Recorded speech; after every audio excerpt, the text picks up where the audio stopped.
تفسیر القرآن آج کا سبق سورۃ الانفال آیت نمبر 32 سے 34 تک۔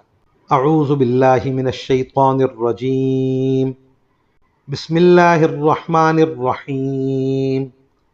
وَإِذْ قَالُوا اللَّهُمَّ إِن كَانَ هَذَا هُوَ الْحَقَّ مِنْ عِنْدِكَ فَأَمْطِرْ عَلَيْنَا حِجَارَةً مِّنَ السَّمَاءِ أَوِ ائْتِنَا بِعَذَابٍ أَلِيمٍ وَمَا كَانَ اللَّهُ لِيُعَذِّبَهُمْ وَأَنْتَ فِيهِمْ وَمَا كَانَ اللَّهُ مُعَذِّبَهُمْ وَهُمْ يَسْتَغْفِرُونَ وَمَا لَهُمْ أَلَّا يُعَذِّبَهُمُ اللَّهُ وَهُمْ يَصُدُّونَ عَنِ الْمَسْجِدِ الْحَرَامِ وَمَا كَانُوا أَوْلِيَاءَهُ إِنْ أَوْلِيَاؤُهُ إِلَّا الْمُتَّقُونَ وَلَكِنَّ أَكْثَرَهُمْ لَا يَعْلَمُونَ۔ ترجمہ۔ اور ایک وقت وہ تھا جب انہوں نے کہا تھا کہ یا اللہ، اگر یہ قرآن ہی وہ حق ہے جو تیری طرف سے آیا ہے تو ہم پر آسمان سے پتھروں کی بارش برسا دے یا ہم پر کوئی اور تکلیف دہ عذاب ڈال دے۔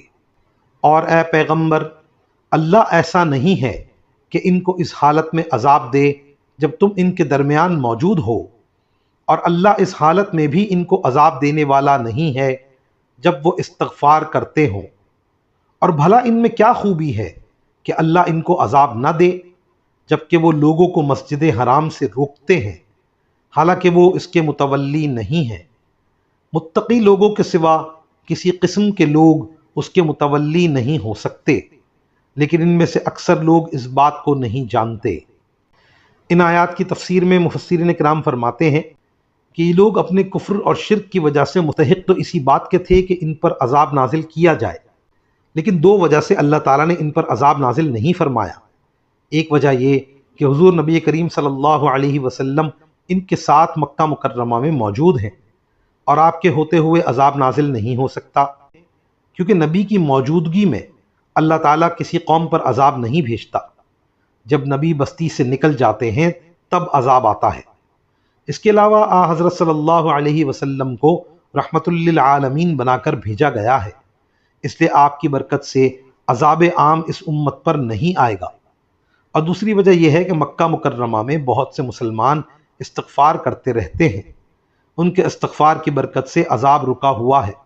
بعض مفسرین نے اس کی یہ تشریح بھی کی ہے کہ خود مشرکین مکہ بھی اپنے طواف کے دوران کثرت سے غفرانک غفرانک کہتے رہتے تھے، جو استغفار ہی کی قسم ہے۔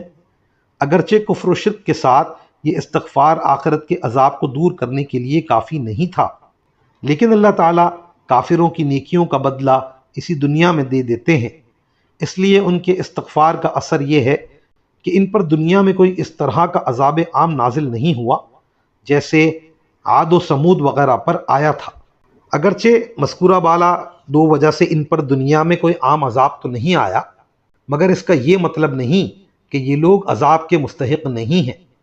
واقعہ یہ ہے کہ کفر و شرک کے علاوہ ان کی ایک خرابی یہ ہے کہ یہ مسلمانوں کو مسجد حرام میں عبادت کرنے سے روکتے ہیں، جیسے کہ حضرت سعد بن معاذ رضی اللہ تعالی عنہ کے واقعے میں پیچھے گزر چکا۔ لہٰذا جب حضرت صلی اللہ علیہ وسلم اور دوسرے صحابہ مکہ مکرمہ سے نکل جائیں گے تو ان پر جزوی عذاب آئے گا، جو بعد میں فتح مکہ کی صورت میں سامنے آیا، اور آخرت میں ان کو مکمل عذاب ہوگا۔ وآخر دعوانا ان الحمد للہ رب العالمین۔